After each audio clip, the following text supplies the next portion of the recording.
And ladies and gentlemen, welcome to the 2 o'clock hour of Beyond Question. We had an 11 o'clock hour, but that was just about card openings, opening packs, trolling Kyle. Yeah. A lot of that good stuff. But welcome to the 2 o'clock hour again for Matt Bossman and Tom Butler. And everybody. I was just about to sign off. Thank you for watching. Yeah. I don't know why I was about to do that, but anyway, so a lot going on. Because it's not yet 2 o'clock. We usually start this at 2:15. Yeah. A lot going on in the world of sports. The Houston Astros, congratulations, your 2017 World Series champions, defeating the LA Dodgers in 7 games. Last night, Yu Darvish pitched on the mound for the Dodgers and gave up 4 runs in 2 innings. Yeah. An interesting event there, considering Darvish was acquired at the trade deadline by the Dodgers to be that sort of backup ace, I guess, to Clayton Kershaw, and that really backfired. Yeah, really backfired. So, Tom, what do you think about this series overall? Who is your series MVP? Tell me a little bit about your opinion on what happened. Yeah, I'm perfectly fine with them giving George Springer the MVP for the World Series. Okay. Is my mic on? Yeah, I think it is. But, this was an incredible World Series. Just because there are 2, I would say at least 2, memorable all-time World Series games. In Game 2 of the World Series and Game 5 of the World Series, because both went into extra innings. Yeah. And it's interesting to think what would have happened had it not been the Astros or the Dodgers. Because we were trying to talk up an Indians Nationals World Series a couple weeks ago. And then that, of course, fell apart. Yeah. But, congrats to the Astros. I'm thankful that they did win. Right. And it's good for all the people in Houston just because of the hurricane. Yeah, absolutely. And but also this is a fun time to start trolling Kyle. Right. One of our other fellow DJs here at Lake Effect Radio. Huge Dodgers fan. Yeah. So, but that's the thing is, on our earlier show at 11, we did a whole bunch of calling out Kyle because Tim was the person who hosted it and wanted to call out Kyle specifically because Kyle was talking about how that World Series was fixed. It was rigged so that the Houston Astros would win so that they would have something to cheer for after the hurricane. So let's look at it from a normal perspective, realistic perspective. Who do you blame in this instance when it comes to LA? Because it was home field. Right. Game 7. Yu Darvish on the mound, guy they picked up at the deadline. Mm-hmm. Is there anyone to blame on the Dodgers, or did Houston just play well? If you're going to look at somebody who definitely should have been playing better, it would definitely have to be Cody Bellinger. Just because Bellinger, who was their star rookie, struck out 17 times in the World Series, which is a postseason record. Right. He literally beat, Aaron Judge in the series against the Indians, broke the postseason record with 15 strikeouts, and then Bellinger did it and went above and beyond what Aaron Judge did earlier this postseason. Right.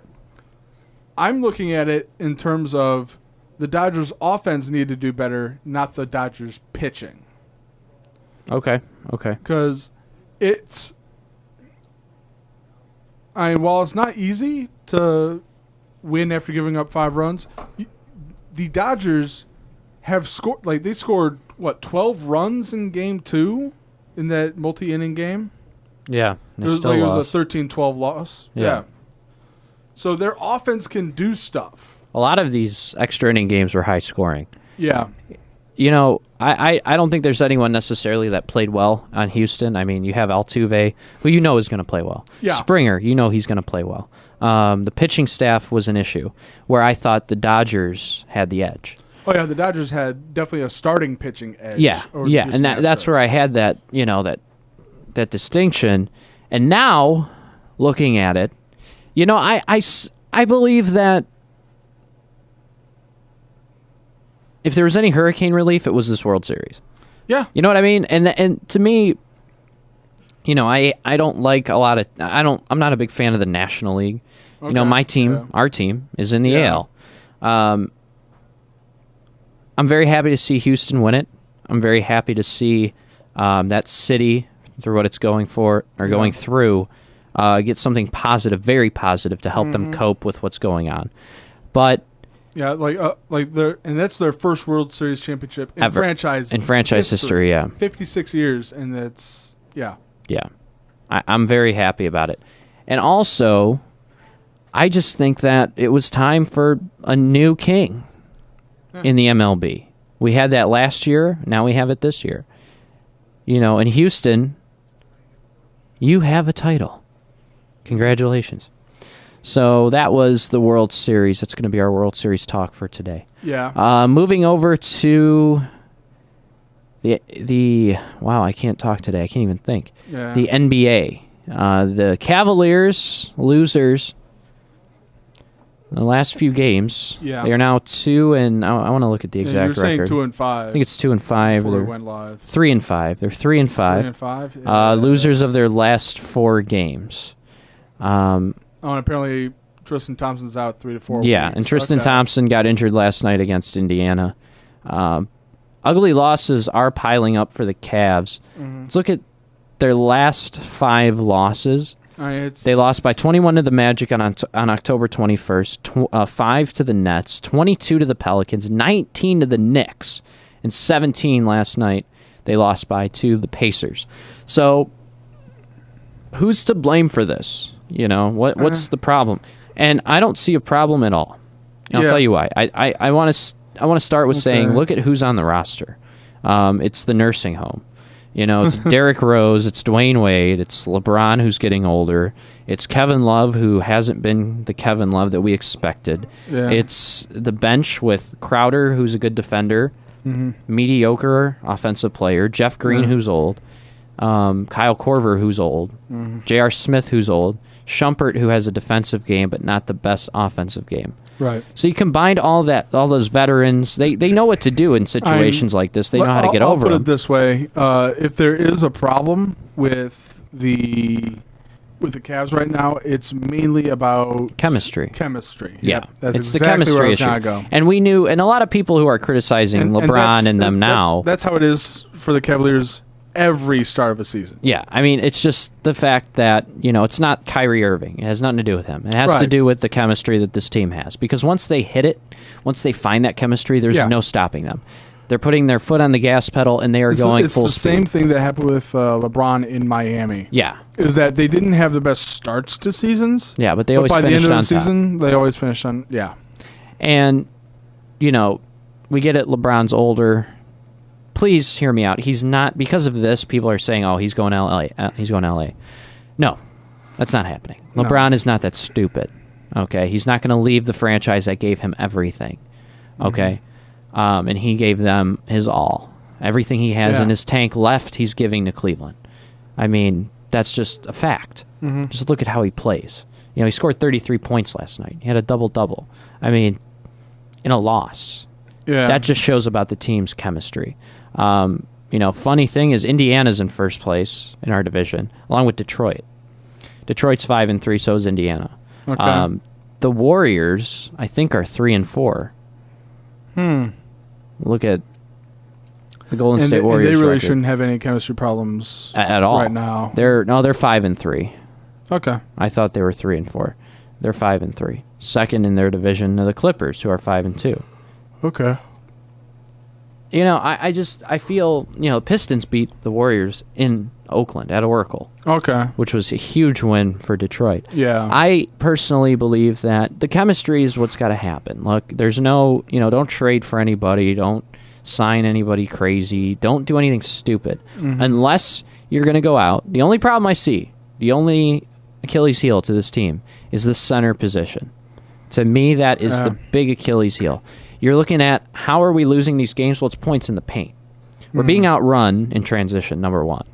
we're not playing D. We got to find out how to play defense again. I hate that with this team. Yeah. I hate that with the past Cavs teams with Kyrie. It was like there was like, no defensive presence at all. That's the thing. LeBron has always been considered really good at playing defense. And we're not seeing any of that this year.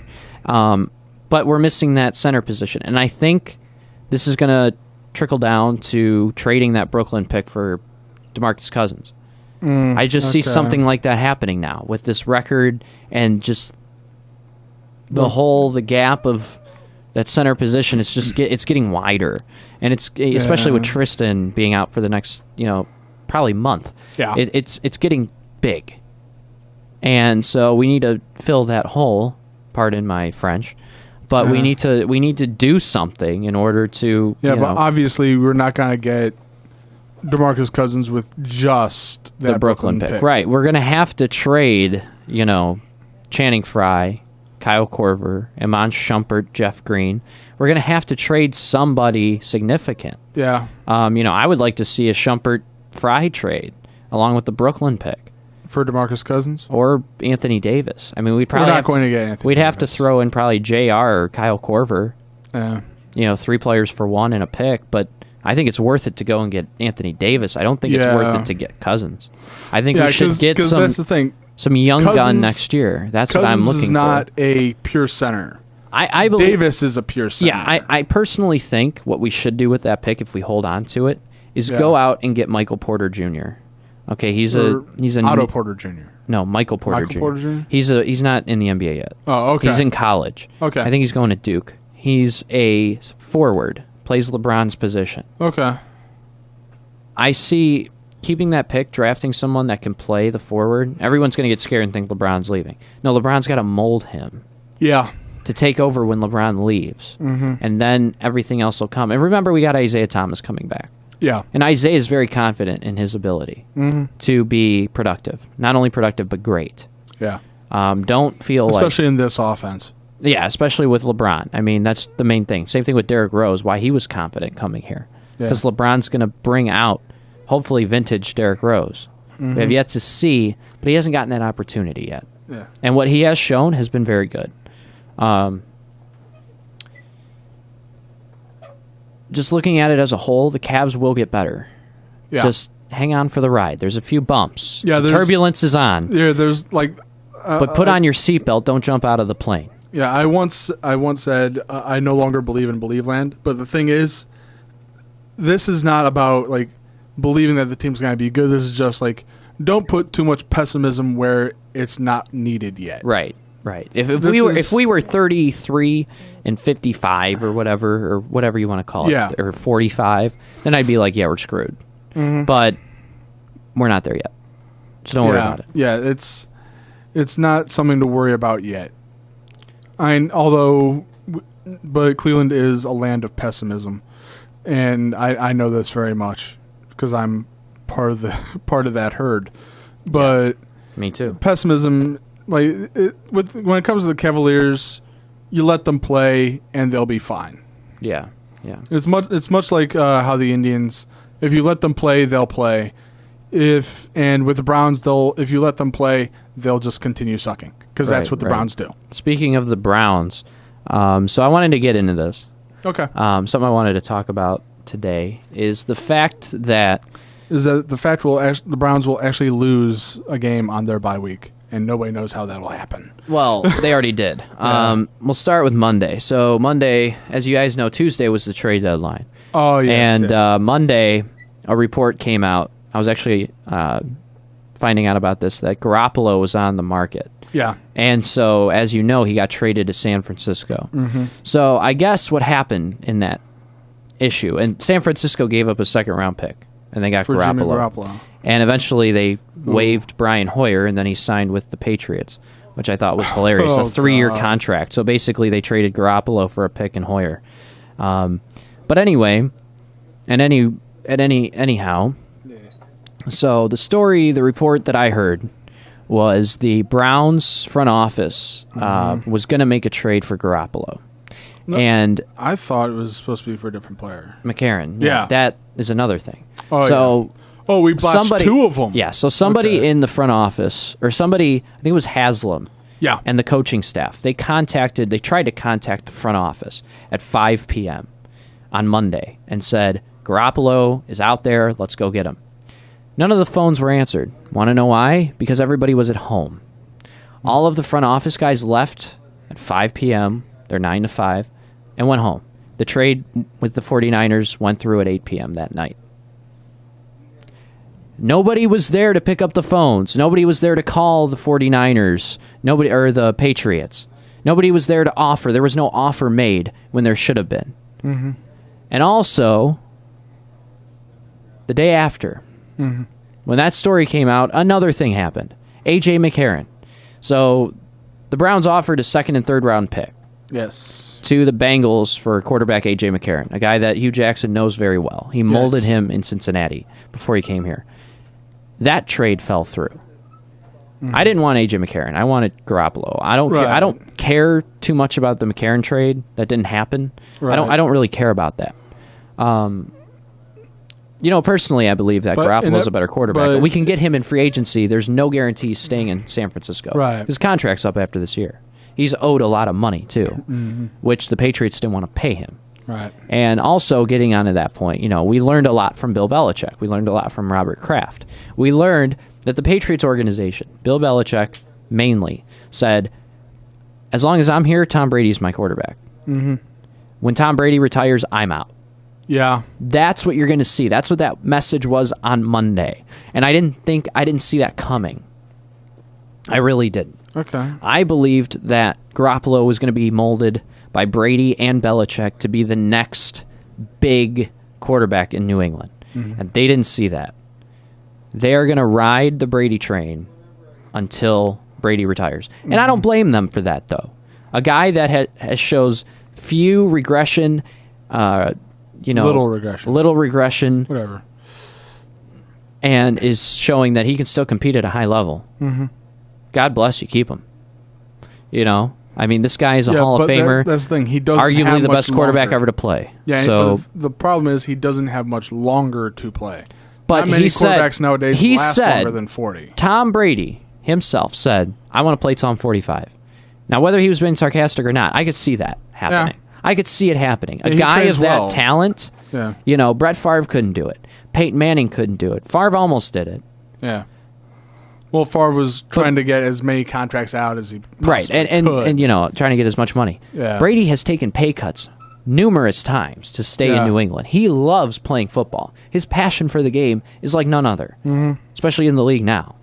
More people care about concussions than winning games, in today's NFL, where Brady puts everything out on the field. He gets hurt, he doesn't care. Yeah. If he died on the field, he wouldn't care because he cares about winning first. Mm-hmm. And that's the difference between these young players, these guys that think they're great, but they're not. These wannabe Bradys. That's what I call a lot of players in the NFL. Wannabe Tom Bradys, because they see his greatness. They talk with him after the game, when they lose.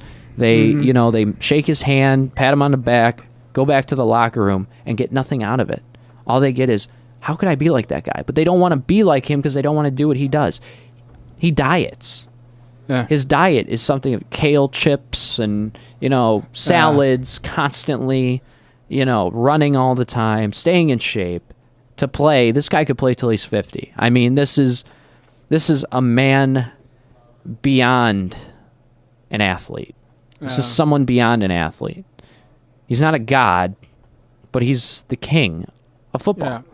And one of the reasons why I always say, when you guys talk about Cristiano Ronaldo is softer than Brady, one of the reasons why I say that's stupid. You mean opposite. Right. But still.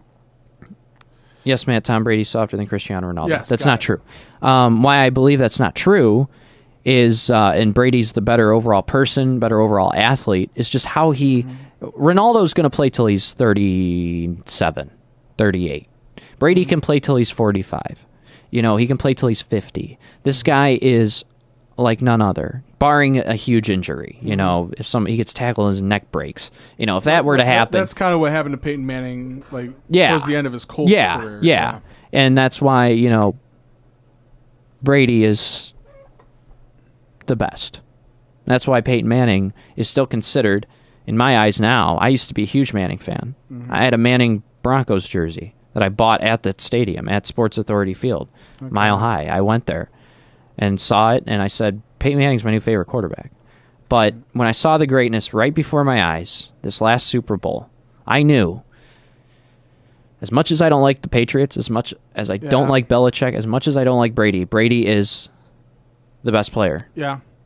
He is the best player, not now, to ever play the game of football. I will say that he is the GOAT. Okay. Tom Brady is the GOAT. There is no quarterback, barring accomplishments. And not even that. Brady is Michael Jordan of football. I'll say quarterback, yes, but best player of all time, no. I mean, you can make that argument. Who do you think's the best football player of all time? I don't agree with that. Same longevity. I don't agree with that. He's a wide receiver. I don't think a wide receiver can be the best player because you need a quarterback to make you look good. You know, and that's the thing. I mean, you can make that Jerry Rice had too many quarterbacks throwing to him. Right, but he still caught the ball, which makes him good. But those quarterbacks made him what he was. You know, I mean, even if the talent of the quarterback wasn't great, he's still, you know, you can't score a touchdown on your own as a wide receiver. You need the ball to be thrown to you. And so if it's thrown perfectly almost every time, which in Jerry Rice's case was a lot. Yeah, he had Joe Montana, Steve Young. Yeah, I mean, you had some of the best. But, you know, and that's why you can't say like Magic Johnson or Kareem Abdul-Jabbar is the best basketball player to ever play because they needed each other to be great. Yeah. You know, you can't make that argument. You know, they're the same caliber player. You know, point guard passes to the center. Greatest of all time, maybe possibly Jim Brown. No, because he was a Browns player. No, I mean, probably the best running back of all time. And considering our running back issues now, you know, that's kind of hard to believe. Being someone my age, you're probably thinking like, how? We had a good team? Yeah, we did. Until Art Modell ruined that. And I wasn't alive. I mean, I was alive when the team had just left. Yeah. Like, that's when I was born. Like, the year that happened, like 95. Yeah. That's when I was born. And then, you know, in 99, we came back as an expansion team. Yeah. Came back a year too late, obviously. I don't really believe the Cleveland curse is based off of the talent that comes here. Okay. The talent that we have. It's the Art Modell curse. Because I believe the Indians can win a World Series. I believe, like the Cavs did, they won an NBA title. Yeah. But the Browns can't win a Super Bowl until something has to occur. What is that? I don't know. Yeah. I don't know because Modell cursed us to his grave. He did. Mm-hmm. You know, by selling the team. That was the changing point. You know, that was the mental disease that was spread throughout Cleveland of when we come back, we have to win because, you know, Modell screwed us over. Mm-hmm. That put too much pressure on our organization and our fan base. Like, that was the hard part, was that we had to go watch our team, what was a Browns team. Yeah. The very next year, the Ravens get their picks. They got Ray Lewis and Jonathan Ogden. They set themselves up for greatness through that first draft. Right. And then we came in a year too late because the very next year, not the year before, the Browns came back in 99. That was 1998. Number one overall was Peyton Manning. Yeah. That could have set our team for the rest of our lives. Right. But no. Mm-hmm. I mean, you think about, you know, something I like to do in like some of the video games, like NBA 2K18, Madden NFL 18. You know, there's things you can do where you can download rosters from like that era, and then the draft class you can see what would have happened if like Peyton Manning went to the Browns. You know, LeBron went to Chicago in 2010 instead of Miami. You can see things like that. You can do the what ifs and see a possible outcome. But the actual outcome, you can't argue because you don't know. Mm-hmm. And we never will. Let's go sign Peyton Manning right now out of retirement. What now? Let's sign Peyton Manning out of retirement. Get rid of Kaiser. Trade Kaiser to the Canadian Football League. Get him out of here. He's a joke. He really is. Deshaun Kaiser is a man, but he can't play football. I mean, this guy is, you know, he's athletic, but he's not athletic enough to be an NFL quarterback. Yeah, how much money would it take to sign John Gruden out of retirement? John Gruden? Oh, God. Yeah, I'm going to throw you the ball. I'm going to be quarterback now. Like, come on. This man over here. I don't know. I can't do John Gruden. Whatever. I can't do John Gruden, but I see this man over here. He's a good football player. That's a little bit better. I see a football player. Oh, I don't know. I can't do Gruden. Gruden's funny. It's not a coaching staff. Stephen A. Smith, it's not a staff problem. Stephen A. Smith said that the Browns should clean house. Again. I don't believe that. I know the Moneyball thing isn't working. Acquire as many draft picks and develop great players out of your draft picks. Usually that should work, but the thing is we've done that in past years and then it hasn't worked. I mean, we're trying this. We have to get lucky with certain players, and we have not gotten lucky with those players. What the Browns front office is doing is gambling. And the thing is, they're getting their chips back when they go all in. Mm-hmm. But every time they get their chips back, they're not worth as much. It's like if the value of money decreased every hand. Yeah. It's like the value of what you can offer has decreased significantly by the next time the draft comes. You have all these picks, but you're not getting what you need. You're getting something you hope fills your need. Right. It's like you're trying to build your team off of it's 4th through 7th round picks. Right. It's not like, what teams do. It's like, getting divorced and feeling terrible and then going to the bar and thinking that Jack Daniels and Coke is going to, it's going to bring your wife back. It's not. To me, it's like you move on. This got sad. You try something else. Well, I mean, we're a factory of sadness. Yeah. So, I mean, I think Hugh Jackson, after every game on Sunday, he goes and gets hammered at his house. He probably had to install a full bar with a bartender because every Sunday he goes home. And he can afford it. And he goes home and he just, for each player, he takes a shot, shot of sadness. It's like, goodness. And now I'm trying to think in my head what type of alcohol would go in that. Well, probably he probably gets a really good brand, but it's probably not a full shot because for each Browns player, it's based off of talent, so it's not completely filled. The glass isn't completely filled, so it's based off of how good each player is. Like Kaiser is just like a little drip from the bottle, and he just has to keep sucking until he gets the liquid. That sounds bad, but Yeah, I was literally just looking at our how to keep subjects inappropriate for on-air use, and drinking is not one of those. Yeah, I mean, but I just believe. Oh yeah, on this date last year, the Cubs won the World Series. Side note, I think you can't give up on the Browns, but we're almost there. Yeah, I mean, we're almost there. Yeah, we can't give up on the Browns. It started with the crappy uniforms, and then a couple years ago, and then it just developed. If you look bad, you're going to play bad, I guess. I mean, I don't know what to say here. It's a joke, but we're going to have about 3 minutes left in the show. Yeah. We'll go to 2:30. There's just this how to talk about this Browns team. You can't. Without just seeming just completely sad. I mean, we talk about them. We say all these things. Mm-hmm. But I jokingly said that the Browns would somehow find a way to lose on their bye week. But that's how we have to think now. Yeah, as a fan base. Stephen A. Smith, I did agree with him on this. He said, that fan base is too good to be punished the way that front office is doing to that fan base. They're punishing them repeatedly every April in the draft. Yeah. Every single year, they get the hopes up. It's like going on Christmas. It's like your parents, your whole family telling you, we have a great present we're going to get you.